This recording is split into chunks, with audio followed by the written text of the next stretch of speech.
Hey everyone, welcome back to this Treehouse live stream. My name is Dan Gorgone. I'm one of the teachers here at Treehouse. Thanks for watching. Our subject today is podcasting, and I'm very happy that you've joined us today. I'm going to talk about creating a podcast, producing a podcast, managing it, but definitely, first of all, thinking about what you might do for a podcast, because right now is a great time to do podcasting. First, I want to give a brief introduction, as brief as I can, about podcasting, because there is plenty I can talk about. But first, let's define podcasting and what it is. Podcasting, technically, is to periodically produce an audio or video show. I know sometimes some websites, some companies out there will produce what they call a podcast, and really what it is just nothing more than a list of audio clips or 10-minute shows or things like that, but there's no feed, there's no subscription to it. It's just a list of links that people can download. Some people call it a podcast. There's no podcast police around that are going to say it's not a podcast, but technically it is something that you produce every so often on a regular basis, and you produce them as media files, MP3s for audio usually, MP4s or MOVs for video, again, usually. That's kind of industry standard, although there are some exceptions. And here's the key, is that you provide an RSS feed of all the show details, the episode details. An RSS feed, which I'll get into all of this stuff actually in a little bit, is an XML file. And generally, it gets dynamically created by whatever content publishing service you have, whether it be WordPress or whether it's a host that's hosting your audio files or video files. They can generate those things for you, and they produce this nice RSS feed, which people will use to subscribe to your show. Now, if you are producing a podcast, what you will also use the RSS feed for is to submit it to iTunes. And iTunes right now, and for a long time, has been kind of the default home for podcasting. There really is no other big place out there where you can find podcasts very easily and also sync them up to the devices that you have. So there are other directories out there, certainly some niche ones and ones that have been around for a long time. But you want to take your RSS feed, which includes all the information about your show, submit it to iTunes in these directories, and then it will be added to their directory, their index, along with information like what category it's in, what type of show. Is it a home improvement show? Is it about tech, the tech industry? Is it how-to type stuff? And then, of course, if you're doing a podcast, you want to promote it in some kind of way. And there are traditional internet marketing channels. Put up a website for it. You can certainly advertise. But these days, putting out, creating social media accounts for a podcast show certainly makes a lot of sense, whether you're on Twitter or Facebook or even a place like SoundCloud, and putting your notes out there, promoting links and things like that. You want to drive traffic to the show and get people listening or watching and subscribing to it, and then, of course, spreading the word about it.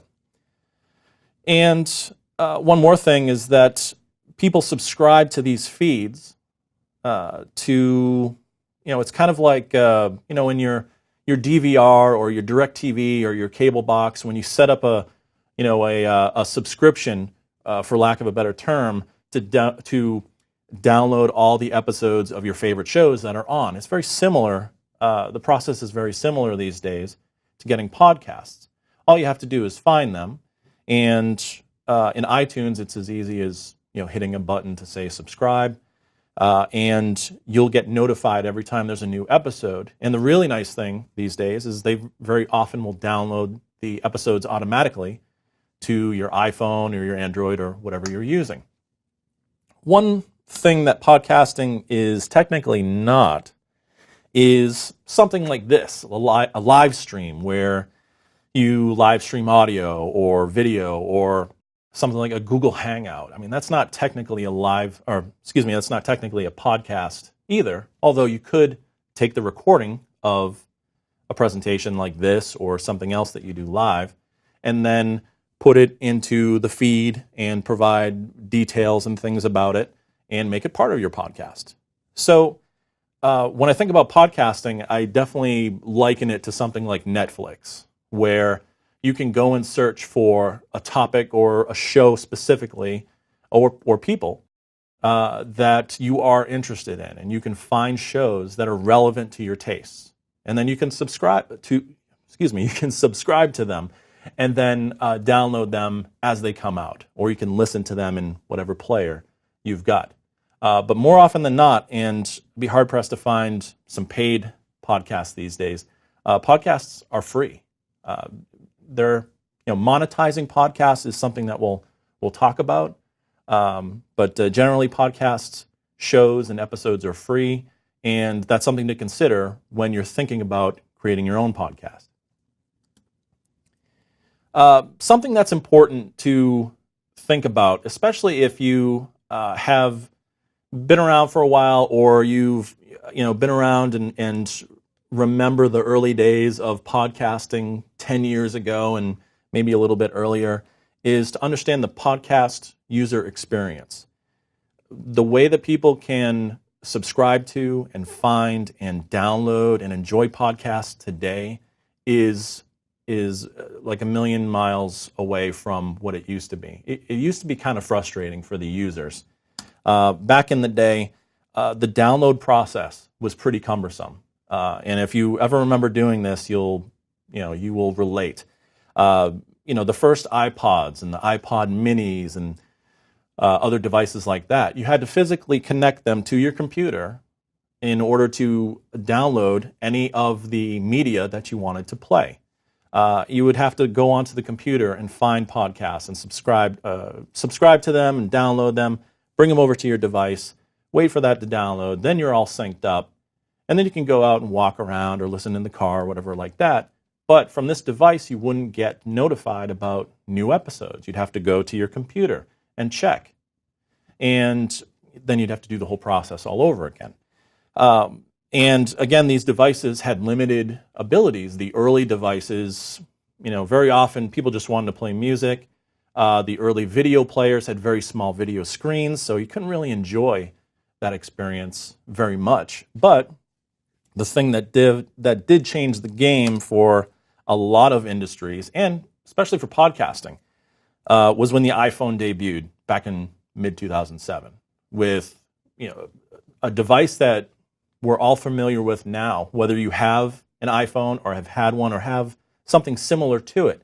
Much bigger screen, wireless connectivity, 3G connectivity. You can be anywhere and everywhere, and you can decide that you want to listen to a podcast or subscribe to it. And all it takes is a touch of the button, and it'll download for you. So the download process and the sync process of the past is gone. It's not something that users have to worry about really anymore if you've got a smartphone, and most people do. To be able to download and subscribe from anywhere takes a lot of the hassle out of being a podcast listener or subscriber, which is great if you want to do podcasts.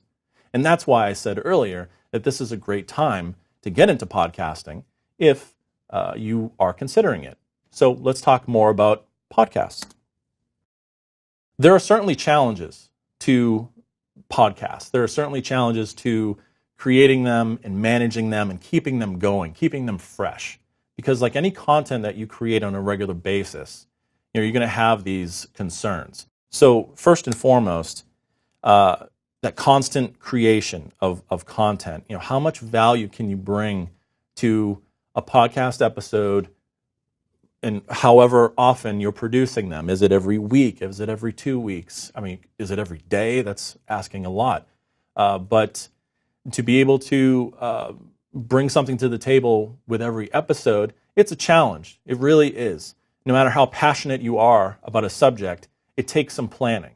And it also takes some listening to the listeners out there who are giving you feedback along the way. And if you're a company, you might look at podcasting and say, well, how valuable is this medium versus the existing internet marketing channels that I might be using to promote my products and services. I mean, how does podcasting perform versus a website or social media? I mean, social media is huge, so why would I get into podcasting? There's a number of advantages, and that's one of them in particular is that the amount of content that you can create and share in podcasts is totally different from social media. It's not as interactive. You're creating something that is a downloadable media file, something that people can listen to or watch. But there can be some great focus to each episode, and to create an expectation that there will be value every single time. That's something that you can strive for, and your listeners will really enjoy. Production. How do you produce these things? That's something that has sort of been a thorn in the side for people who maybe are a little afraid of microphones or video cameras, or they don't want to hear themselves on the headphones or see themselves on screen. And I get that. I mean, it is kind of a totally different world using this technology, or at least it used to be. I mean, this was a challenge that was very difficult for podcasting back in the day, 8-10 years ago. But now you have a laptop here with a built-in camera, built-in microphone. You can essentially record all kinds of stuff just from the laptop that you have right here. Reach in your pocket, pull out your mobile device, you get the same stuff. And there are plenty of apps that can record these things for you. So really, you have the technology within your reach, no matter where you go. And you can record something, you can create content anywhere, anytime. But again, the more investment that you put into equipment, and it doesn't have to be top-of-the-line professional equipment, thousands and thousands of dollars, but for a minimal investment, you can bring up the level of production value greatly. And you can really see it, especially if you're the one that's doing the creating. And so we'll talk about some of the equipment questions, how to record, how to edit. We won't be doing an editing demonstration because that would probably be another whole hour in and of itself. But I definitely have some programs and apps that I can suggest, even some free ones that can get you started, and you don't have to be scared about trying them out. It's fun trying them out to see what you can create. File hosting is another concern that you do have to think about. These media files that you create for each episode of a podcast, they take up some space and they have to be readily available for people to download. They get referenced in your RSS feed, and they need to live somewhere. So are they going to be on your website? Are there hosts out there that can help you out? Is this something else that you have to pay for? Well, potentially, yes. But if you are buying into doing a podcast, it is worth the money, especially the very little bit of money that some of these costs. Options like Libsyn, which I'll talk about, very cheap but very reliable, and they offer lots of options. And when you see what some of these providers have, it's a great encouragement. It's great safety to see what they provide. And then making money. I mean, man, this is like the bottom line for some people out there. If there's no money, if there's no return in it, why would I do it? Well, there's plenty of other kinds of return besides monetary that you need to consider. When you decide to create a podcast, whether it's for yourself or for your company or organization or a charity or something, right? There's got to be a reason that you want to share this knowledge that you have, that you want to share this information about products and services or the great things that you're doing or just the stuff that you love. Why are you doing it? Why do you want to reach out to people? Those are the goals that you need to keep in mind. Now, if you're a company and you want to do this for marketing reasons, for lead generation, and you want to make some money through it, you can certainly do that too. But you have to be strategic about it, just like any other marketing or sales initiative that you would undertake. So there are questions that you do have to ask yourself, but a lot of these things are worth trying to see what kind of traction you can get with an audience out there. Because there are plenty of people out there that, they quietly read blog posts or they see your social media updates and, they don't feel the need to engage with you because there's nothing to say. I mean, they're getting the information that they need. Podcasting is another way that you can deliver information, but in a richer sort of format. And it is a format that really invites people to get involved, and you can ask them to comment, and in some cases you can get such great feedback from them about the work that you're doing. Now, one of the chief concerns about podcasts is the content. Just like anything that you push out there to people that you hope that they are getting value out of, content is the king. I mean, that is the backbone of what you're creating. So my first advice about that is that, a podcast can be about anything.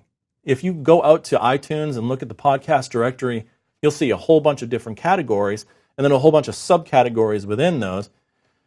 Do a search for any topic or go to Google and do a search for any keyword and then podcast, and then you're going to see all kinds of stuff come up, especially a lot of the topics that people are passionate about. There's no shortage of people out there who would be willing to listen to something that you're passionate about. I mean, I know this.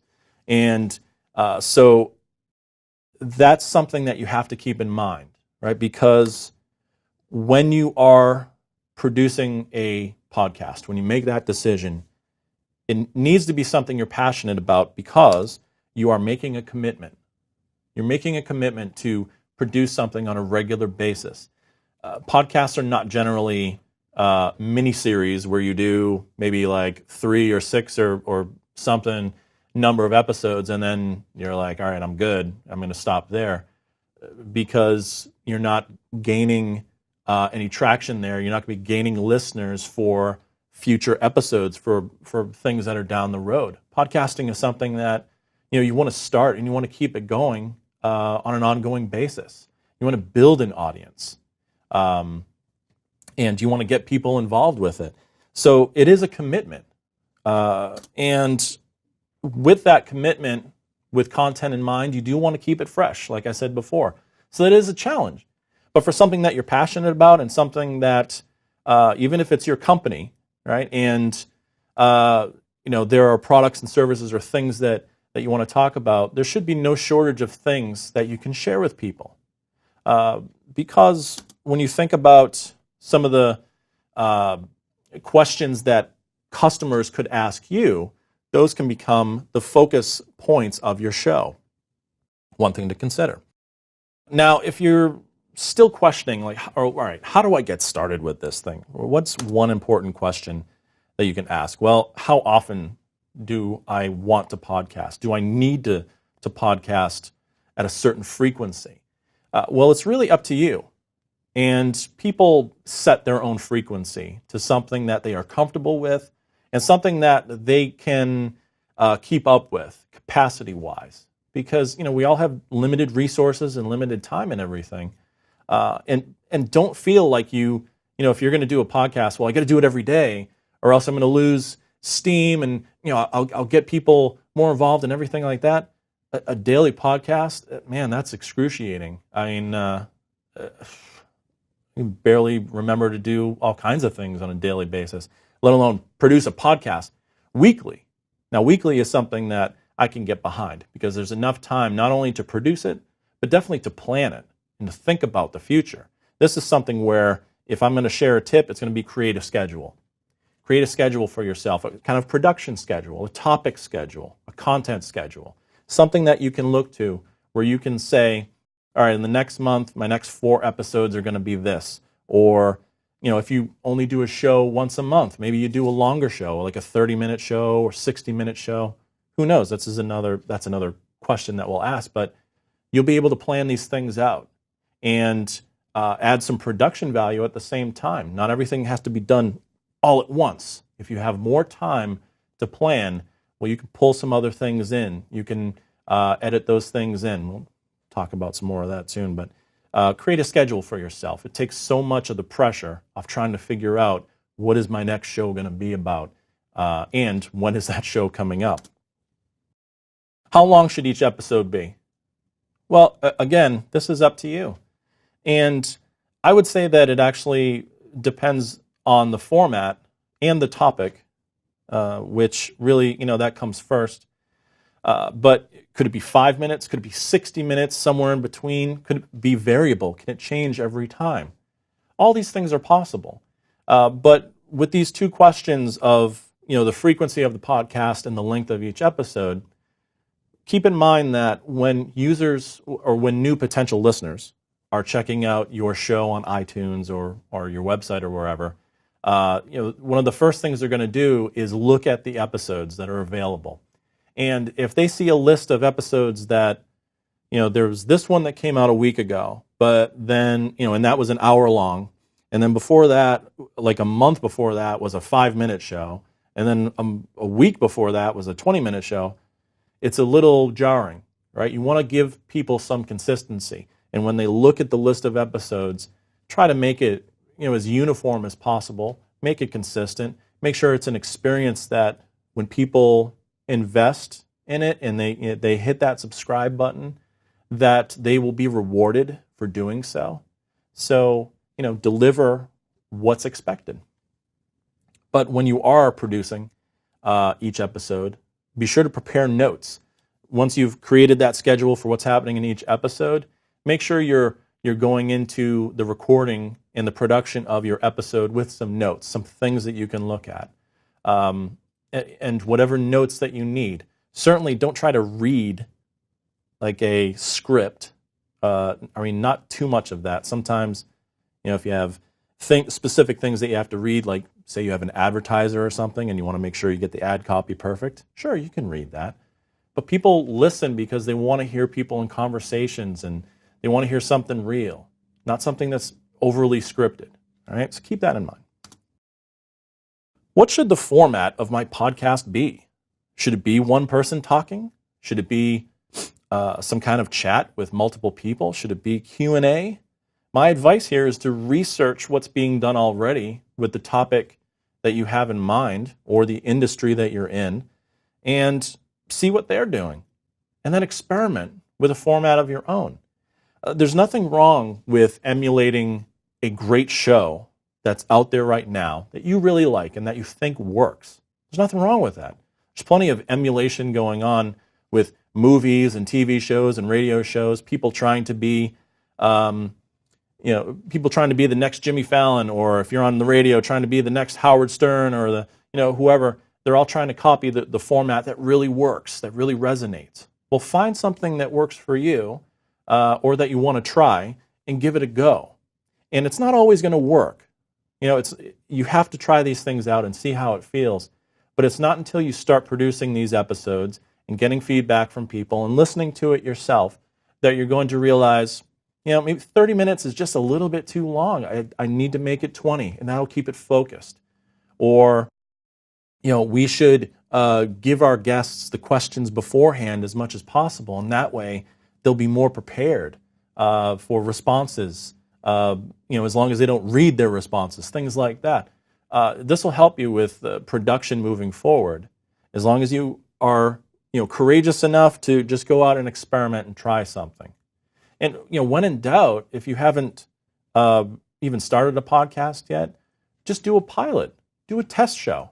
It's totally, what does it cost? It costs you nothing to try something out.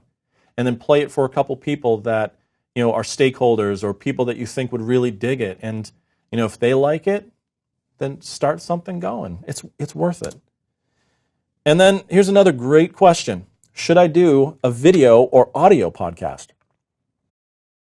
Well, again, this goes back to the format and the content. I'm sorry, not the format, but it goes back to the content of your show. What is it about? And what is it you're trying to share with people? I'll say this.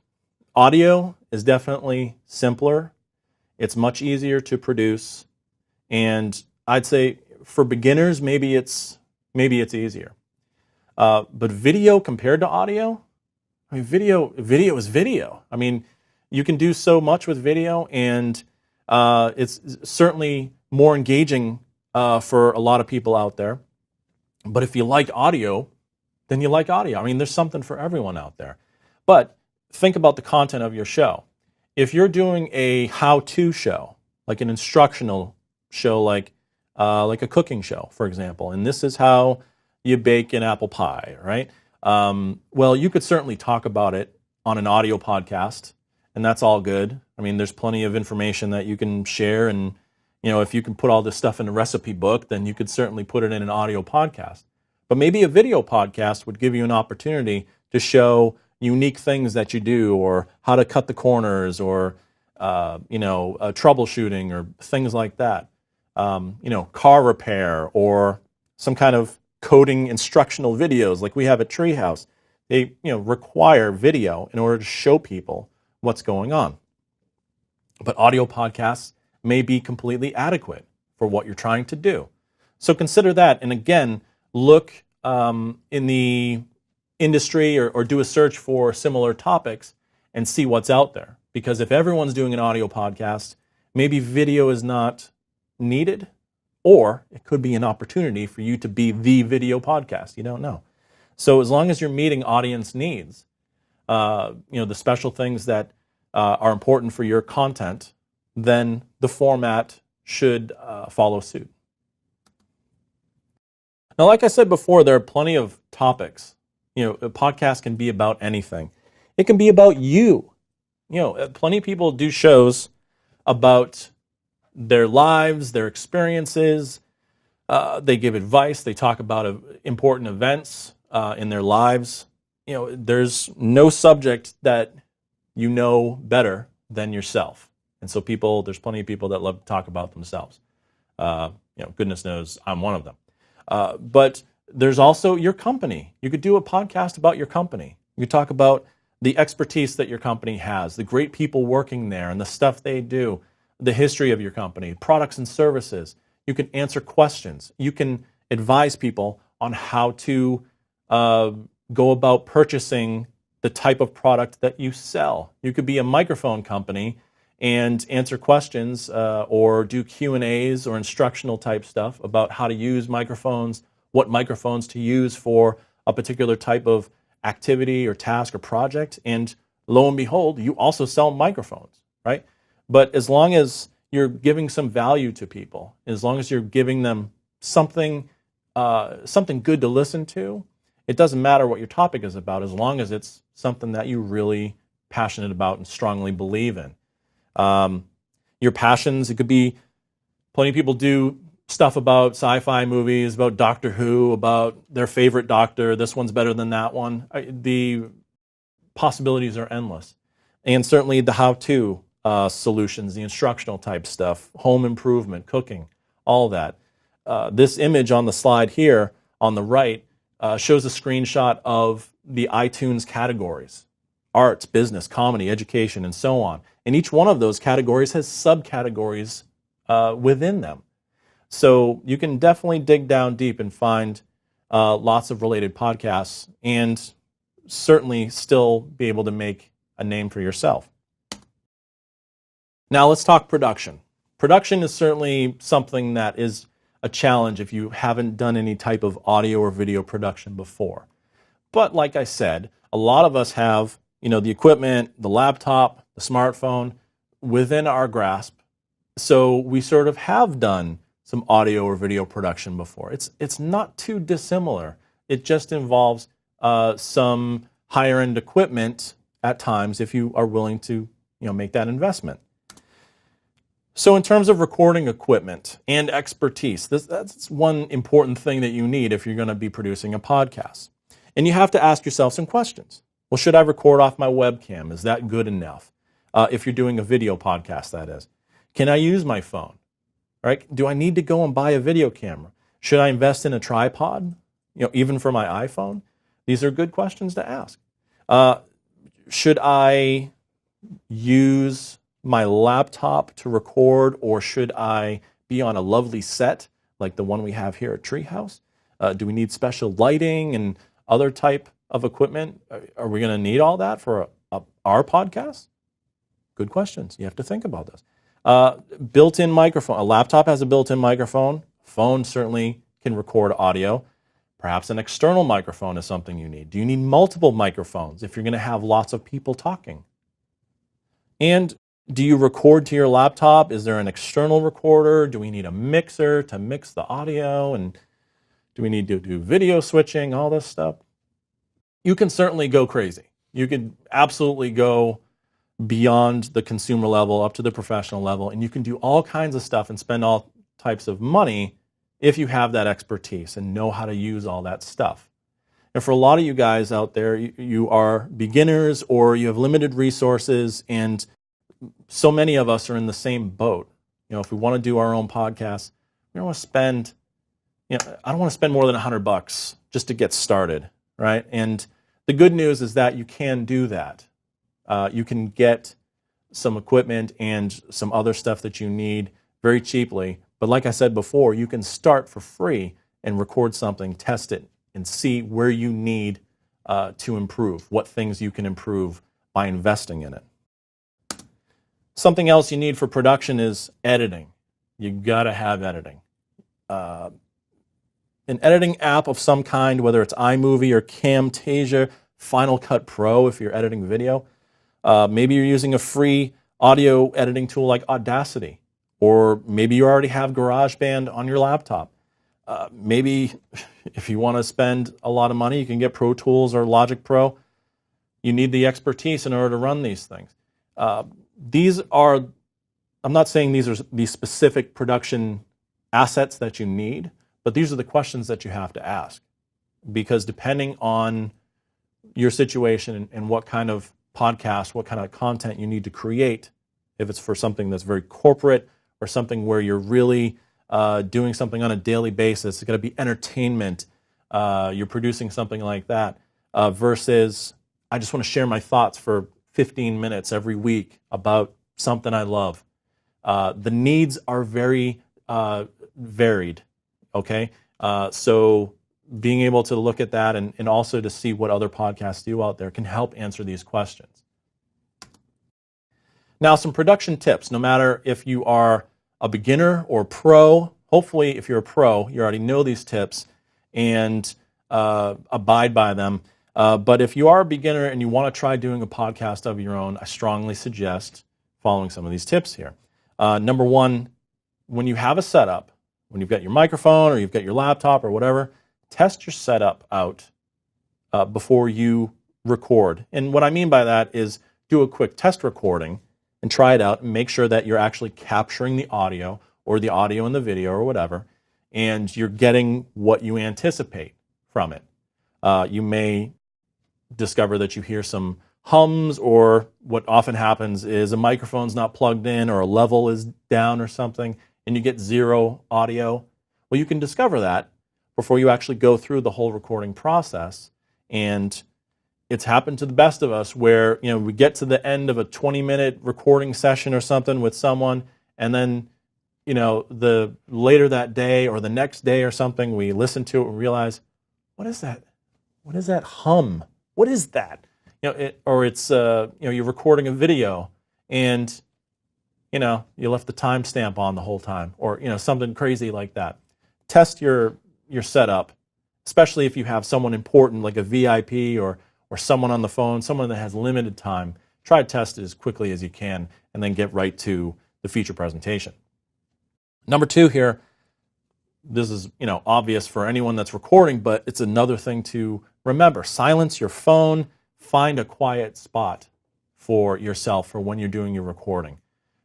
Don't try to record something where you are in a crowded room or in a coffee shop or something like that where you're unsure of what the audio sounds like. Now, this is related to another one of my tips, which is the last one here. Listen while you record.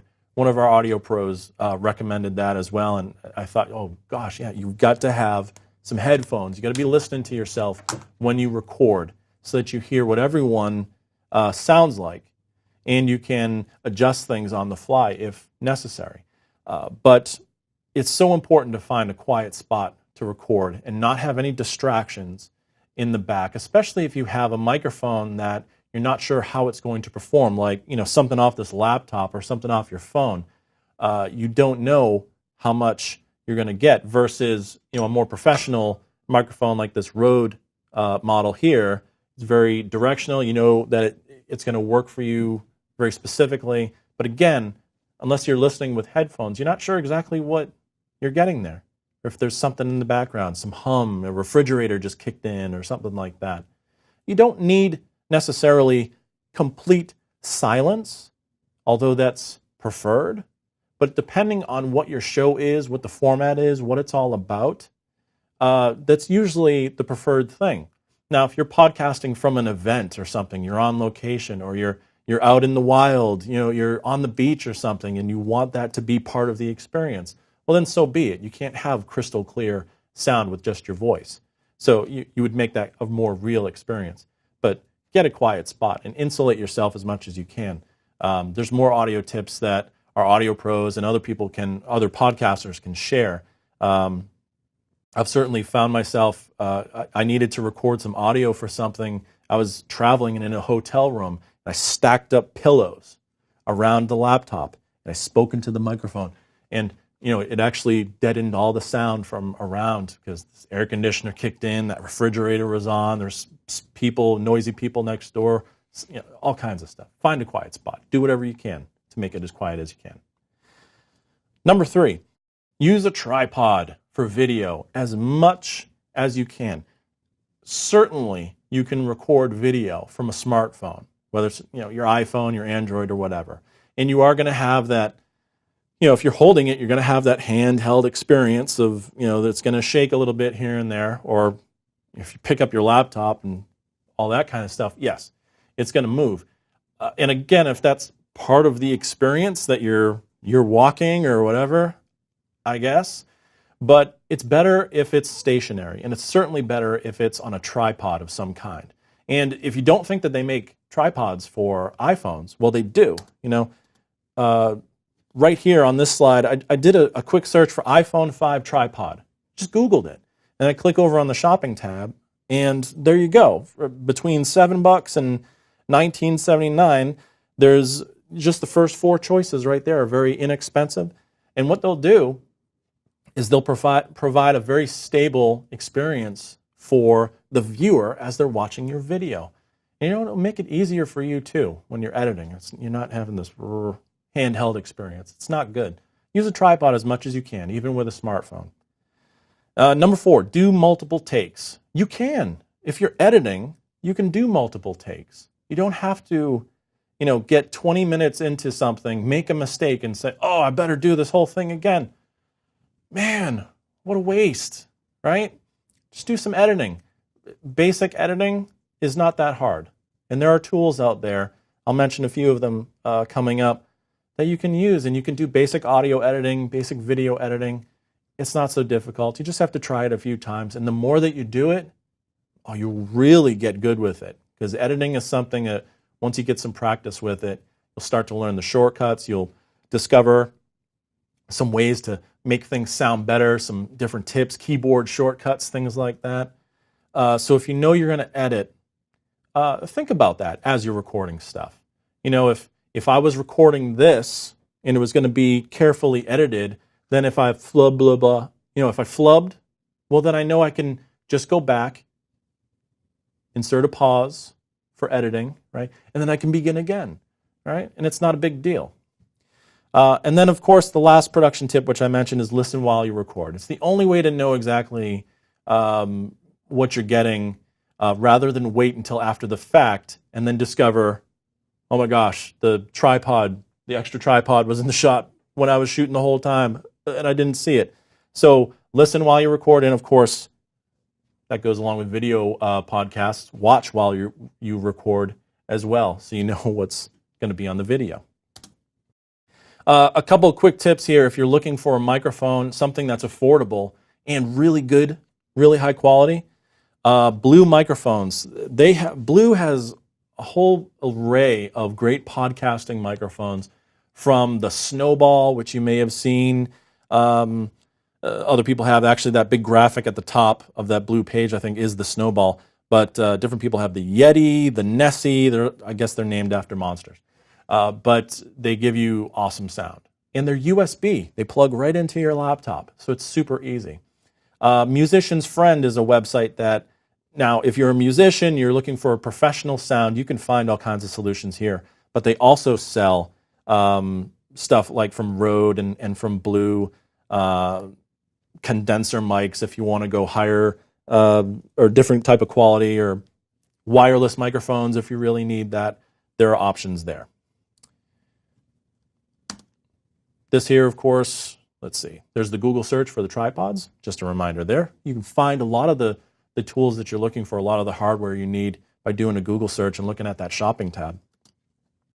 Now, one thing that I know is a question that's come up many times for people when they're doing a podcast is, they think about the content of the show and they realize, what would be really cool is if I had a theme song, or if I added, just like some musical little interludes, or did some like a closing type thing, an outro with some music. That would be awesome, right? So I'll just throw some Van Halen on there.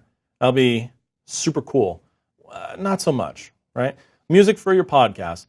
See, when you're producing a show like this, you can't just use anything that you want. Certainly not unless you have permission, or your stuff will get taken down. You could possibly get sued. If you really want to know for sure, you could go watch Chris Zabrisky's copyright course, because that's really fantastic. Chris agrees with me. He's smiling. He knows how good it is. But he gave me some great suggestions here. Got to give him credit. Creative Commons. You got to look for some Creative Commons solutions here. Often, when you give credit, if you give credit to the artist, and if they provide that stuff for non-commercial usage, so if you're not not selling the podcast, then you're okay. You have to look at some of these websites which we've listed here, free options like freemusicarchive.org, SoundCloud.com, or ccmixter.org. And then there are some sites with some paid and free options like Jamendo and Audio Jungle, which I know we've used some of their audio stuff. But when in doubt, some great advice. If you see an indie artist online, or an artist and you really love their stuff, ask them for permission. A lot of these artists, they love just creating their music and sharing it with people, and they just want to share the enjoyment with people, but they don't want people using it without permission and potentially using it in a way that they're not happy with. Ask the artist, and a lot of times they're more than happy to give you permission and say, oh, that'd be super cool if you used my track as your opening and closing intro. And what does it take? Giving them credit in each, in the text description maybe of each episode, maybe putting up a little ad or something on the about page. I mean, it's up to you and the artist what the terms are of this type of thing. But if you ask permission, if you're nice about it, I'm sure that a lot of them will be more than happy to give you permission, because they'd love to have their stuff out there and get it heard by people, especially if there's a link back to their site. Now, hosting. And by hosting, I don't mean how to host a podcast and how to have a great voice and give intros and do speeches and stuff like that. No, I mean file hosting. Again, when you're producing a podcast, you are producing media files, MP3 files, MOV files, different types of files, and they need to live somewhere. Now, can they live on your own site? They could. They absolutely could. There are podcasts out there that host their own MP3 files, for example. But one of the things you got to understand are the space and bandwidth limits of whatever hosting plan you have. So, if you have enough space in your plan to host, say, 20 of these files, if you're going to be producing 20 episodes, or 50 of them, or perhaps 100 of them. This kind of goes back to the frequency and the length of each episode pair of questions that we talked about. Certainly if you do a 5-minute show once a month, that's not going to use up as much bandwidth or storage as a 60-minute show that you do every day. There's definitely going to be some space and bandwidth concerns there.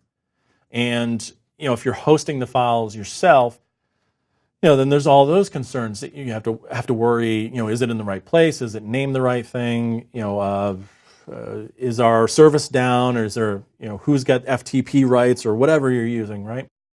Now, this is why I really urge podcasters, people who are going to be podcasting on a regular basis and they are confident what their needs are, to go with a service like Libsyn. Now, Libsyn is a service that's been around for years, and probably thousands of podcasters use Libsyn. It is trusted, and I've used it myself. It's fantastic. Unlimited downloads. It's got different types of hosting plans. They'll support a simple web page for your show. They'll put together the RSS feed that you need. It's easy publishing. They provide some basic stats for you, and they've got support. And the plans start at $5 a month. If you're doing a podcast, you're doing a podcast, you know what your needs are. You can look at these hosting plans. You can figure out something that's inexpensive that works for you. I strongly recommend them. There are other options out there. Blueberry. Some people have recommended Blueberry. There's also Castmate. There's SoundCloud. You can host it there as well, although that takes a little specific type of doing there. Amazon S3. If your company has hosting and stuff with Amazon S3, you can do it there as well. There's even a way that you can host a podcast on YouTube. There are ways to do it. Normally, people would just rather use the channels sort of feature that's on YouTube. They have a channel, and people can subscribe to that through YouTube. Or you can have, I believe that there is a specific RSS feed that you can find for all the videos that you publish on YouTube. So you can share that as your podcast as well. But whatever you go with, whatever option you use, it's important to monitor your stats. You've got to have some stats. This is why if you go with your own site and your own hosting, if you're not able to pinpoint how many people are downloading things, or the path that they're taking, or where traffic is coming from for your MP3 files for your podcast, that's why it's a little bit of a challenge to know how successful and where traffic is coming from, whereas a site like Libsyn has this stuff all set up and it can tell you, this episode was downloaded this many times, it got this much traffic from the US, from these cities. It tells you, and actually I have a picture coming up here. This is the homepage for Libsyn. It's, of course, Libsyn.com. But this is a stats page on Libsyn, and rather than me sort of vamp and make up fake stats, here are some of the stats for a podcast. You can see total downloads per month. You can see downloads by episode. But what you can also see are the traffic sources, like mobile versus laptop and iPhone versus other stuff, but definitely iTunes versus other sources. You can see how much traffic is coming from iTunes, which is definitely nice if you're set up there. And that leads me into this discussion about submitting to iTunes. What you need for a submission for iTunes to get your podcast listed there. And this is another strong recommendation, because right now iTunes is sort of the hub for podcasting. You've got to have an RSS feed if you're a podcast. An RSS feed is an XML file, which is usually created by your podcast host or blog platform. It's nice when it's dynamically generated.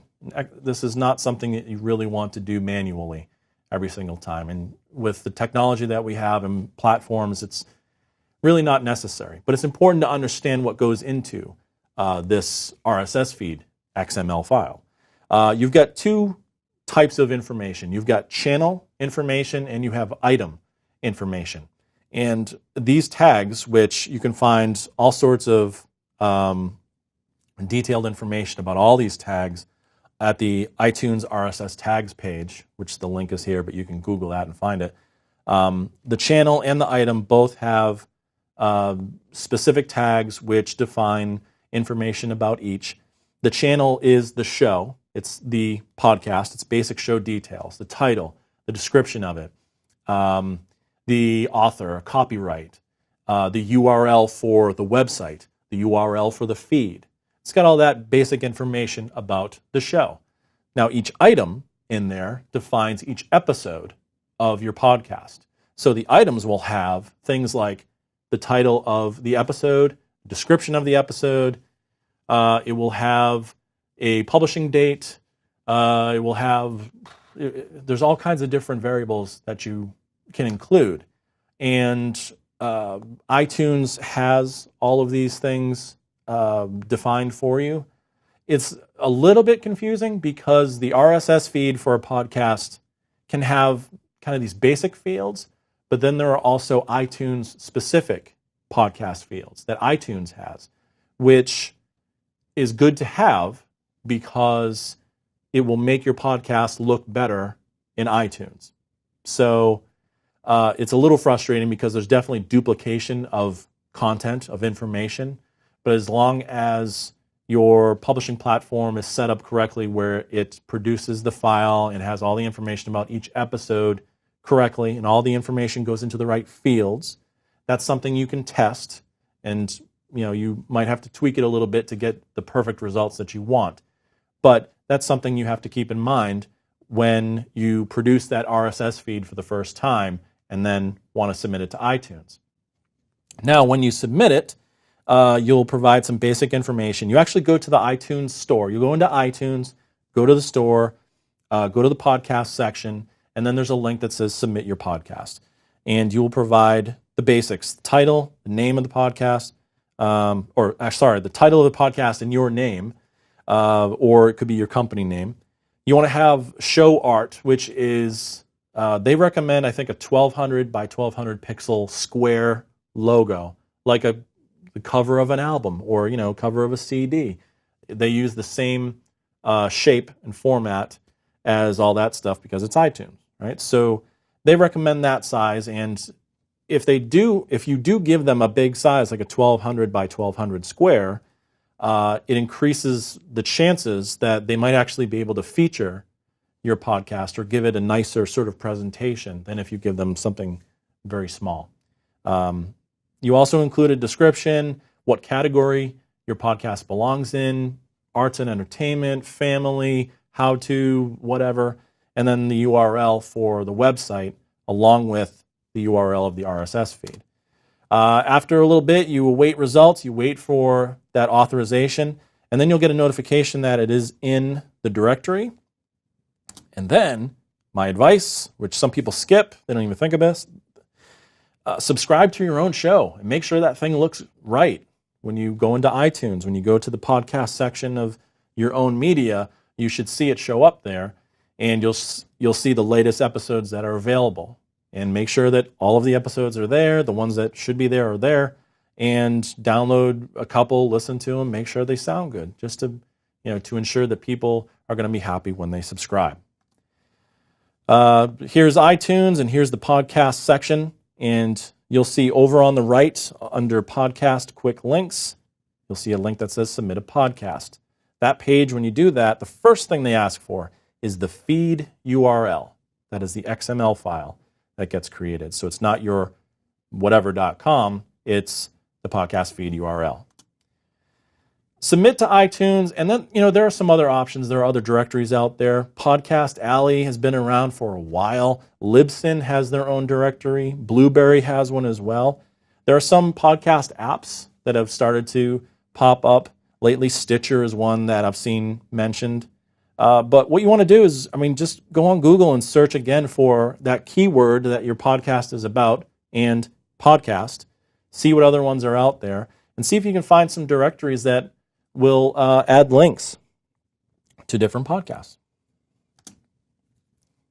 Now we come to the business stuff, the promotion. All right. If you're going to create a show, you're going to produce a show, you got to promote this thing, right? So one of the first things, like I said, you have to do is submit it to iTunes. But one of the things that really helps you on iTunes are ratings and reviews from listeners. And the ratings will be on a 1 to 5 star basis. And then reviews will be in text form. If you've ever been on iTunes and looked at music or podcasts before, you'll see that people can submit text reviews of things. And people will either give them a thumbs up or thumbs down if it's helpful or not. If you get a show going encourage your listeners as much as you can to get them to go on iTunes and give some ratings. It really does help. And it helps drive you up the list of search results and different related listings of podcasts within your category or your topic type. If you're building a website to support your podcast, well, I mean, besides the episodes, the episodes could theoretically be the only thing that you produce for content for your website. But consider some other types of content that you can produce. Just do some daily updates, some blog updates, do some social media updates as well. But definitely make it easy to subscribe to the show. Put the links on the website. Make sure that people understand very clearly, nice big calls to action on your website where they can subscribe to the show, listen to it, things like that. If it's possible for you to put each episode on there in a nice little player or some kind of thing, these are some things that podcast hosts can sometimes help provide. Depending on if you're using WordPress or some other blog engine, there may be some plugins that you can use which will put players into your blog, into blog posts. So that's another option to consider as well, just to get people listening to the show. Make it as easy as possible. Don't put so many barriers in their way that they're just going to give up at some point and say, it's not really worth it to me. Make it super easy for them. Social media. I mentioned social media. Drive up the number of subscribers by putting some new posts on social media. There's no reason why each time you put out an episode that you don't put out a corresponding social media post, like a tweet that says, our latest episode is up, and rather than just say our latest episode is up and then put a link, qualify it. Say, our latest episode has an interview with Chris Zabriskie, who works at Treehouse, and he's awesome. Link right there, right? Or interview with musician about producing music for podcasts. Put the keywords, put the subjects in there, make those social media posts relevant to people, and certainly relevant to searches that they might do on Twitter, for example. And certainly if you got a Facebook page or something like that created for the show, or a Twitter channel, or Twitter profile that is, or any other social media profile, make sure that they're all consistent and that you've got the same logo on each profile, the same thing that you've got on your website, and certainly the same logo that you've got on iTunes. Like I said, podcast directories, get listed in as many of those relevant categories as you can on different directories where you can find active users. And I want to show you an example of what one podcast looks like once you go cross-platform and cross-identity, I suppose that's what you call it. This is a podcast called True Story, which is kind of a storytelling podcast. It's people get up and they tell cool stories. And, if you look at this, and this is what the listing looks like. This is what the podcast page looks like in iTunes. You can see that it's under the arts category, and it's under the subcategory performing arts. You can see the show art right there. You can see below it's got 4 out of 5 stars from 94 reviews. It's an audio podcast, so it's not video. And there's a link to the website. And granted, that's not a really awesome, huge call to action website link, but hey, it's there. The description of the podcast is there, and then all the episodes, all the latest episodes. And just by looking at it, kind of eyeballing it, you can see that every episode is somewhere between, 7 minutes to 14 minutes, something like that. There are a couple of outliers. But you know that if you were considering subscribing to this, and maybe someone recommended it and said, "Oh, you got to check out this website, or check out this podcast. It's fun. It's really cool. Just listen to one episode and you'll be hooked." Right? Well, if it's a 60-minute podcast, it might be a little difficult to get people to invest a little bit of that time, right? But a shorter podcast, something where they can see, they could probably pick any of these episodes and it won't be a lot of time investment. It's easier to get people hooked. So the value needs to be obvious. It needs to be apparent. I'm not saying a 60-minute podcast won't work. But again, you've got a place for a title, a place for a description. So make those descriptive. Really use those. Don't just put the same old description every single time. Another fantastic podcast episode from your friendly neighborhood web designer. I don't know. Just put something descriptive in there, and people will check those out. You can see that each episode, just in this podcast itself, has different levels of popularity. Kind of goes up and down, so it really depends on the quality. This is the website for True Story, the podcast. You can see at the top left, that the social media profiles are represented there, Twitter and Facebook, but also the Apple. The link to the iTunes page on Apple is right there. And the episodes are listed with these built-in SoundCloud players. So that's pretty nice. And they even ask you right at the top, show your love. Become a patron, which I think they ask for donations and stuff. But also they ask, follow us on Facebook, tweet at us. If I was them, I would add one more thing. I would say, please submit a review on iTunes. And I would repeat the link right there too as well, because more reviews is always better. The same podcast, and now on Facebook and Twitter. You can see that the presence looks very uniform. It's the same imagery, same logos. That's important so that when people discover you across different channels, they know that they've found the right thing. So that's nice to have that consistency. And then over on SoundCloud, you can see they've got their podcast set up there. The information is there. They have 705,000 people listening on SoundCloud. That's amazing. That's awesome. I think that's right. I don't know how to interpret those numbers. That's pretty good. But you can see each episode is there. And, those crazy shapes, if you're completely new to audio, that's cool. Those are the waveforms of what the episode looks like. With sometimes there are little comments at specific points within there, marked by little icons by the people. That's very cool. And then this is what it looks like on mobile. This is an Android SoundCloud app, but that's what the podcasts looks like. You can find these podcasts in many different places. So it's not, and again, like I said at the top of the show, it's so much easier these days for people to get access, whether it's through these apps or the fact that they're mobile and anywhere in the world. Just the push of a button, and they can find and listen to an episode. All right, so making money. This is usually the bottom line for a lot of people when they want to invest time and resources into a podcast. Is this thing going to make money? Is it worth it? Well, let's talk about some ways you can make money, because it's possible, even for beginners, people starting out anew.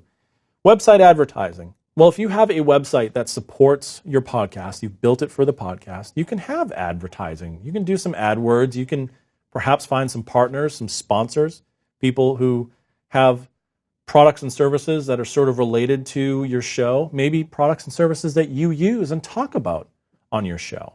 Well, you can get sponsors. You can even have people, it doesn't have to be monetary. People can, give you yard tools to try out, and you talk about it on your show and you give a review.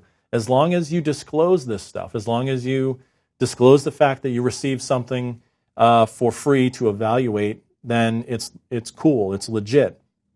But you will need to generate some data. This is another reason why you need to monitor the stats about your podcast and know what kind of listeners you're getting, where they're from. Are they on iOS? Are they on iTunes? So if you can go back to potential advertisers and say, the show gets listened to by 500 different people every month, or every episode gets 1,000 downloads on mobile. This is great information to share, rather than, I've gotten some good feedback, or I got a couple nice emails from people. That means nothing to potential advertisers, but if they deal with numbers, and if you can do that too, there's a better chance that you can get some advertising from some real companies, real sponsors out there. Paid subscriptions, like a paid podcast. Like I said before, the content's got to be really worth it. It's got to be exclusive, expert level. It's got to be something that's high quality. You just don't see a lot of paid podcasts out there. And especially for beginners, you're asking a lot of people, a lot of people to do that. I really recommend the free route and see what kind of rewards, what kind of results you get from it before you pursue the paid option. Now, it may be an option down the road, but there's got to be a really good reason for it. In podcast advertising, this is certainly possible. You can read ads or you can present logos or things like that and say, this episode is brought to you by such and such, local place where you can find all the things you need for X, Y, and Z.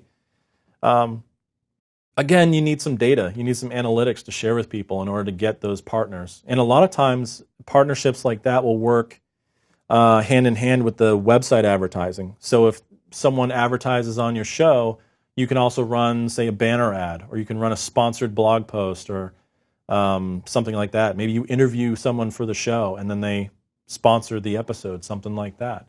But if it is monetary, it could be one of those things that helps pay for the show, which would be awesome. We would all love that. Are you going to sell merchandise related to your show? Hey, I mean, there's been stuff like Cafe Press and other shopper little websites out there for years where you can slap your logo on something and say, hey, buy a t-shirt. And that's all well and good. I mean, you can offer that. I mean, there probably has their own costs associated with it. And, again, you have to manage the thing and make sure that it doesn't fall out of date and you don't forget about it, of course. But sometimes it's just a distraction. Again, it might be something where if you find that the listeners or subscribers are really passionate about something, then maybe it will be worth it to set up something where you can sell some merchandise to support the show. And lastly, can you get paid to podcast? Well, you certainly can. But who would pay you? I mean, it's a legit question. Is your expertise or your skills good enough that you would add value to a company or to someone's online presence, where if you produced a show for them, I mean, it would produce results for them? Is it worth their investment? In some cases, what's best to do is, if you're already working for a company, you can suggest that one thing they consider, if they're not doing it yet, is to do a podcast and complement the existing marketing and content production that they're already doing with something like this. And a podcast is so low cost. It's a option that's worth trying, especially nowadays when it's much easier to subscribe and listen to them. So here we go, a nice little table that I set up for some associated costs for equipment and software and hosting. The free and cheapest solution in each case. Well, yes, you can go with that built-in microphone or built-in camera that's on your laptop or your phone. You can do hosting on your own site. You can use something like YouTube, which is free, and put your stuff up there. But a great free or very cheap solution for software is something like Audacity or iMovie. A lot of people already have iMovie if they have a Apple laptop like a MacBook Pro. But Audacity is a free audio app that has been around for years and years. And a lot of people have used it. And it's got some great options, great features in it. I've used it plenty of times for basic audio production stuff. I highly recommend checking it out. You can do your basic editing in it, and you can produce MP3s. You can produce the files that you need. It's worth checking out. All right, so that was the free or really cheap solution. Now the cheap solution. Well, you can use your smartphone with a tripod. You could use a headset with a microphone attached to it if you need some audio.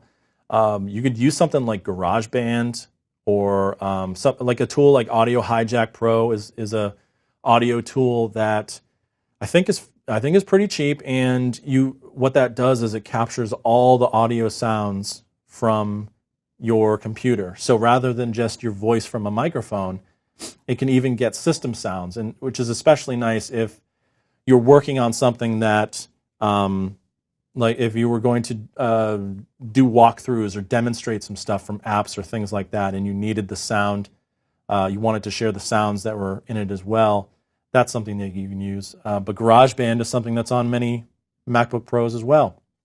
And for hosting, I already talked about how much I love Libsyn. They're super awesome, and it's something that, even though it's not free, $5 a month is the cheapest option, and that usually goes a long way for a lot of podcasters. So please look into that. Some mid-range options. Well, we talked about the Blue mics and the Rode mics, the USB microphones. They're really good. This is why I kind of highlight it here as an option, because When you're producing a podcast, one thing you should not skimp on is the quality of your sound. And that goes for podcasts or any kind of even video presentations.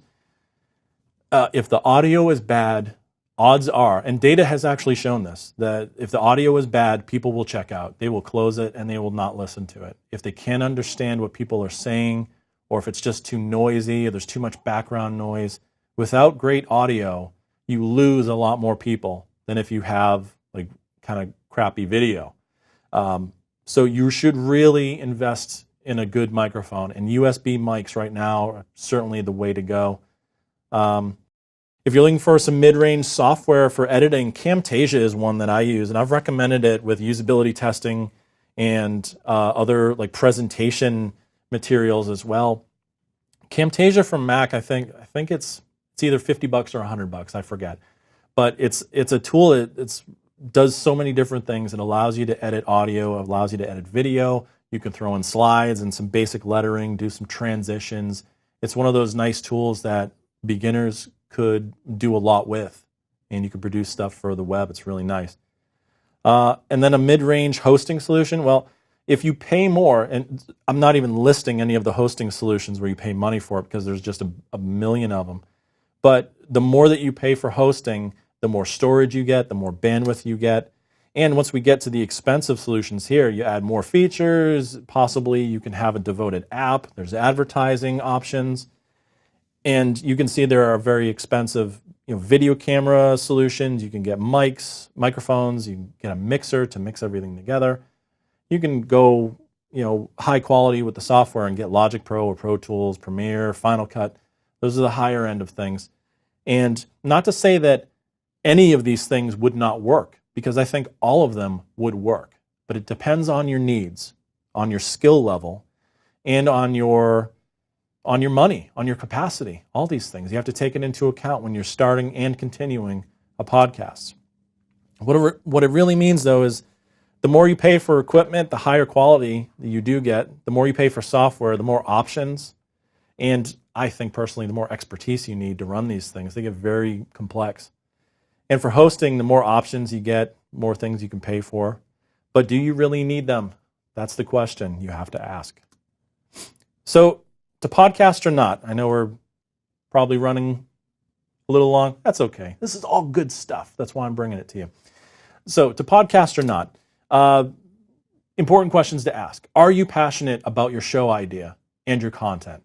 If not, you might not want to podcast about it. But if you are, chances are you can come up with a lot of stuff that can really sustain a show and keep people tuned in. Do you have the time, expertise, and ideas to sustain a show like this? Again, if you're passionate about it and you have the resources and the capacity, it would be great to do a show about something that you love. How can you produce a high-quality show and still manage costs? It is a balance that you have to reach. You don't have to pay tons of money just to do a podcast, as we've talked about probably ad nauseum now. Who do you want to reach? Who do you want to actually listen to this show? That's very important, because you do not want a podcast just for yourself. You want to reach out to other people out there. And that's the thing that's very surprising and has surprised a lot of podcasters out there, myself included, how many people out there relate to what you're talking about, relate with what you're passionate about, have the same feelings, or even have completely different feelings, but want to debate or talk to you about them or share their stuff too. And can you continually promote this thing? There are some automated things you can do, but you really do have to be an advocate for your own show to keep it going and keep people interested. And then ultimately, what are your goals? What do you want out of a podcast? You just want to hear yourself speak, or do you want to get some exposure? Do you want to make money out of it? Are you doing it as a marketing tool or lead generation for a company? Figure out what that is, and that can help guide your vision for the show. And some final tips: if and when you do start podcasting, create that schedule. Create a plan for bringing value to the people that are going to listen. You can improve your production process and the amount of time it takes. You can shorten it the more that you practice and the more episodes you do. The more you do, the better you'll get at it. I guarantee it. monitor your stats to see what's working, and then to potentially make some changes along the way. And that, by doing that, you'll be able to improve and evolve. You'll be able to do a fantastic show that reaches a lot of people and really brings something to yourself personally, I think, because, you got to have fun by sharing your passion. I appreciate everyone tuning in here and listening to this talk on podcasting. It's a lot of information, I know, and I probably went really fast at some points, but there's plenty to cover. And there's so much that I didn't cover, too. For those of you who are beginners out there or more experienced, I appreciate you tuning in. And if you have feedback about this show, this presentation, you can hit me up at Twitter at Dan Gorgone. With that, we have a few questions. Very cool. And if you ask these questions like 5 minutes in and are still here, I appreciate you, still here. All right, Timothy asks, do you have any podcast software recommendations for Linux users? I do not. Audacity. Yeah, Chris Zabriskie is telling me Audacity is a great tool that thankfully it works on like so many different platforms. So it does work on PC and Mac and Linux as well. Look at Audacity, and even for beginners, Audacity is a great tool and it's free. Caleb asks, can you or should you post podcasts to YouTube? Well, if it's a video podcast, it kind of makes the decision easier. Why not? YouTube is a free platform where you can gain a following there. You can start your own channel, as you probably know, on YouTube and get people to subscribe to the channel on YouTube. Doesn't mean the same as, of course, subscribing to a podcast, but they can subscribe to your video channel. And I just did just a quick search on Google, and I was able to find that there is an RSS feed that exists for your content on YouTube. And you can use that as the podcast, I believe, that you submit to places like iTunes. So if you'd rather post it on YouTube, there is a solution for that. There is something that you can do. And that way you get your hosting decision out of the way. That's nice. But if you're talking about posting it in maybe two places, like having it in iTunes and through your host, but then also putting on YouTube, I don't see why not. You have analytics on YouTube, and you have analytics hopefully through whatever host you have hosting your files. So you might have to combine a couple numbers to see what your true listenership and what your reach is for each episode and for the show in total. But there's no reason why you can't cross-platform that thing. And if it's an audio podcast, certainly if it's on YouTube, well, then there's an experience sort of hit. YouTube is really meant for video, but there's no reason that you can't take a really good audio episode and add some visuals to it. Maybe you make it like a presentation. You add some bullet points. Maybe you use stills, like if it's something from an event, you could do that. So that's something to consider as well. And all right, our last question from Keith. Can you determine if there is enough of a market in a particular segment to warrant a podcast? That's a difficult question. What I would do is, let me think back to my internet marketing expertise, and I would use some tools like Alexa, or I would use do a little market research and just look, not even the podcast, but look at the websites that are out there. Do a search for those specific terms that you're looking for and see who even exists with just websites, for that matter.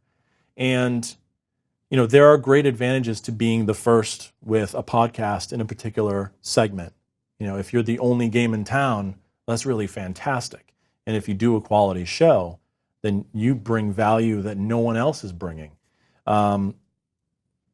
It doesn't necessarily mean that no one in that segment likes podcasts, but with some simple surveys of customers or some social media polls, things like that. You can ask some questions and see if people would be into the idea. And You don't have to make a huge long-term investment in podcasting, as I've kind of talked about. It's not something that once you start paying for it, you're really hooked in for, for like a year you have to do episodes. It's something where I think you can do a trial run of, half a dozen episodes and put them out once a week or even once a month and see what kind of feedback you get. And that's definitely one place where I would try it out. I would experiment. So I thank you guys for your questions, and I thank everyone for listening. Tune in next week for our podcast. I'm got podcasting on the brain. For our live stream next Tuesday, April 1st. I'm Dan from Treehouse. Thanks for watching.